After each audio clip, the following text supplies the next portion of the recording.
मैं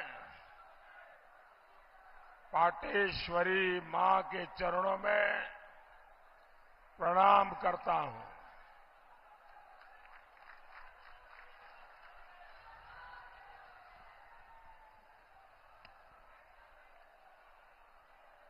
भगवान बुद्ध और तीर्थंकर संभवनाथ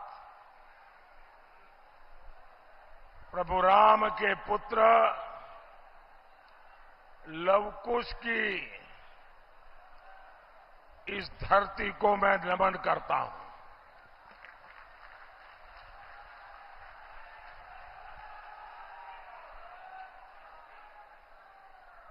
मैं हेलीकॉप्टर से देख रहा था कि जितने लोग यहां अंदर हैं उससे ज्यादा लोग बाहर हैं।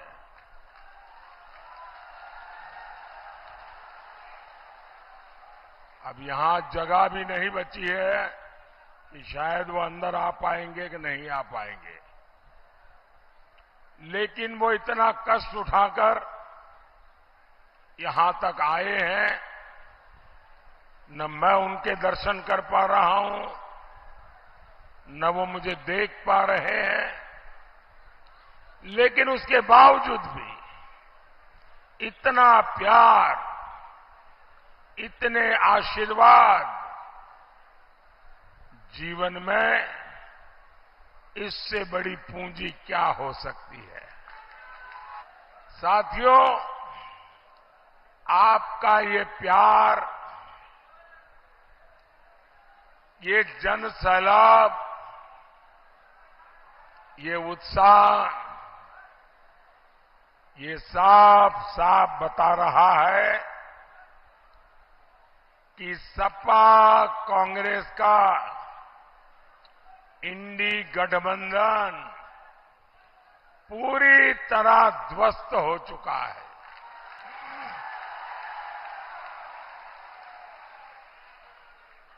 पूरा देश एक ही बात कह रहा है, फिर एक बार, फिर एक बार। भाई और बहनों, 10 साल में मोदी ने क्या काम किए? मोदी ने 4 करोड़ गरीबों को पक्के घर दिए।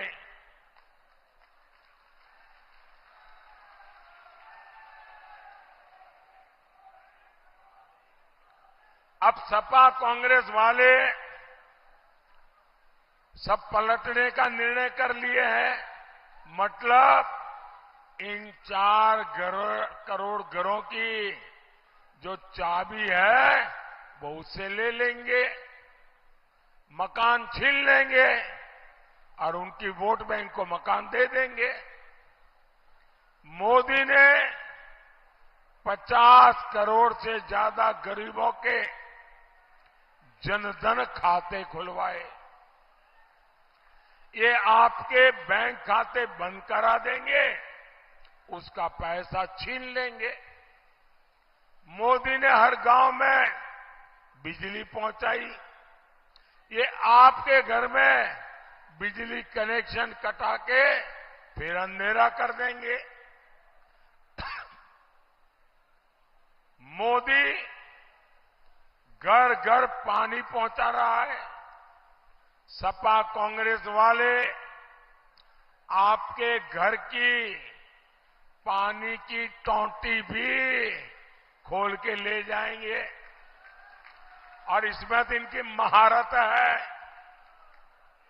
क्या आप सपा कांग्रेस को ऐसा करने देंगे?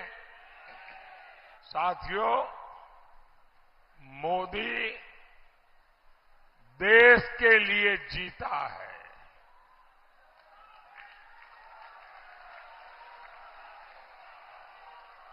मोदी ने देश हित में जो फैसले लिए वो इंडी वालों की बस की बात नहीं है।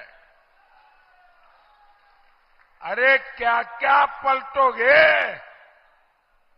क्या क्या बदलोगे। इनके नेता कह रहे हैं कांग्रेस आई तो सीएए को रद्द कर देंगे। कहते हैं कांग्रेस आई तो कश्मीर में 370 फिर से लगाएंगे। इसका मतलब क्या होगा, जो आतंकवादी आज जेल में है उन्हें कांग्रेसी पीएम के घर में बुलाकर बिरयानी खिलाएंगे। जिन लोगों की सोच ऐसी है, जो ऐसे ख्यालों को पालते हैं, ऐसे इंडी गठबंधन वाले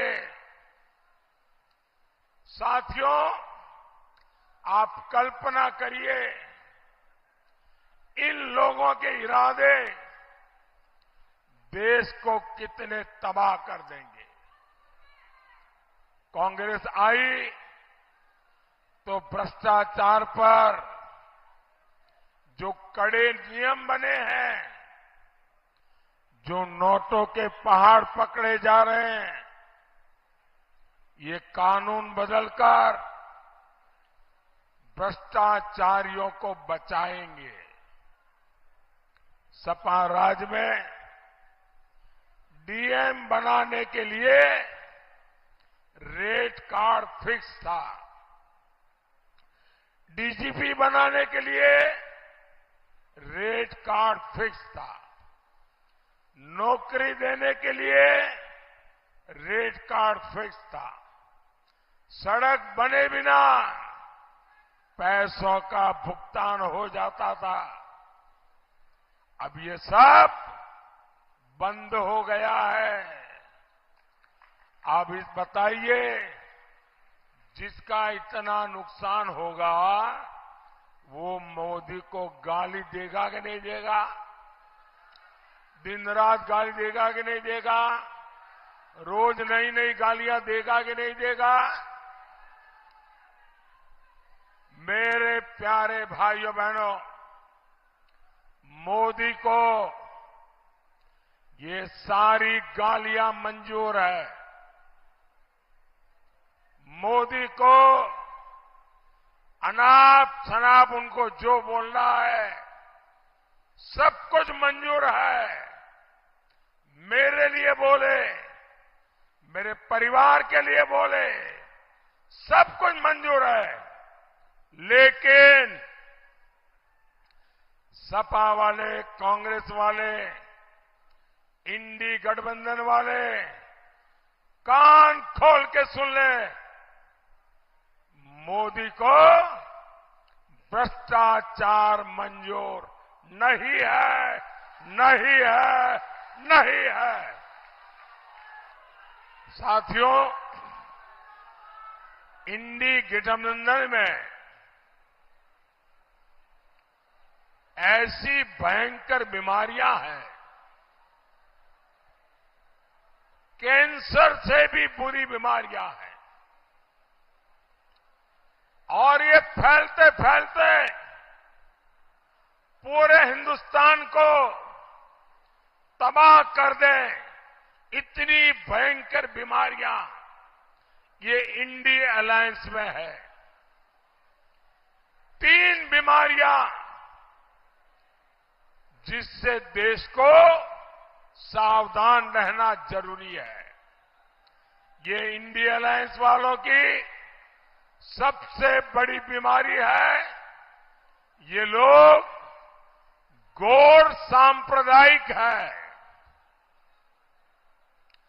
दूसरी गंभीर बीमारी है, ये गौर जातिवादी है। तीसरी बीमारी है, ये गौर परिवारवादी है। और ये तीनों बीमारियां देश के लिए कैंसर से भी ज्यादा विनाशक बन सकती है। ये लोग जनता के बीच जाते हैं, बड़ी बड़ी बातें करते हैं, जनता पूछती है 60 साल में क्या किया, पहले ये तो बताओ। तो ये लोग अपना तुरुप का इक्का निकालते हैं। इनका एक इक्का है, समाज को बांटो और वोट जिहाद करवाओ। साथियों, इंडी गठबंधन वाले तुष्टीकरण के लिए नई नई स्कीम लेकर आए हैं। इनके कुछ नेता आपकी संपत्ति की जांच करवाने की बात कर रहे हैं। कांग्रेस कहती है संपत्ति पर पहला अधिकार मुसलमानों का है।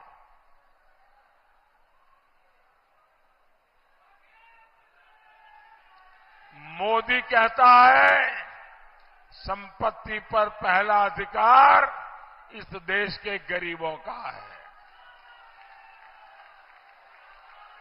और साथियों, ये कांग्रेस वाले जो कहते हैं कि संपत्ति पर अधिकार मुसलमानों का है, वो आपकी कमाई छीन करके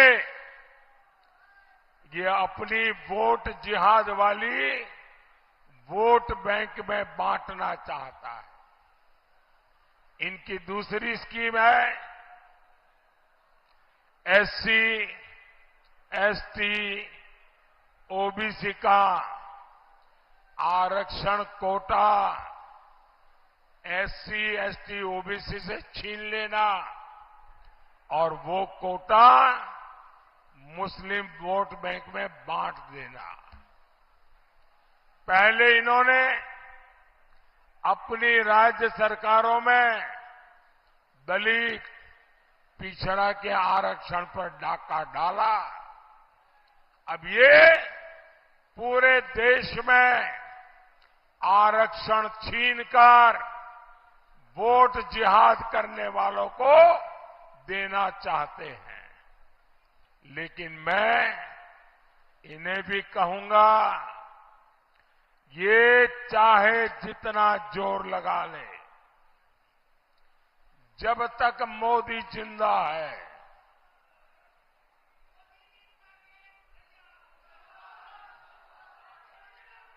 जब तक मोदी जिंदा है, गरीब, दलित, पिछड़ों, आदिवासियों का आरक्षण कोई छीन नहीं सकता।